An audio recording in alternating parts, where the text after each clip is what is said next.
அப்போ உங்களுடைய அஷ்டமாதிபதி புதன். புதன்னா யாரு? உலக ஞானம். விருச்சிக ராசியில் இருக்கக்கூடிய நீங்கள் என்னதான் படிப்பு படித்திருந்தாலும் உலக ஞானத்தில் சற்று தடுமாறுவீர்கள். இதுதான் உங்கள் தலைவிதி.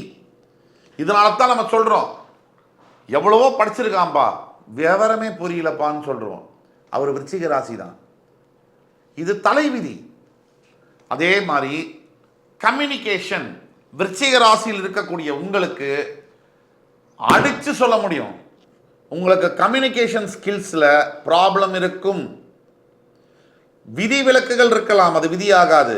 95% விருச்சிக ராசி என்பவர்களுக்கு கம்யூனிகேட் பண்றது, புதனுடைய காரகத்துவம் கம்யூனிகேஷன் ப்ராப்ளம் இருக்கும்.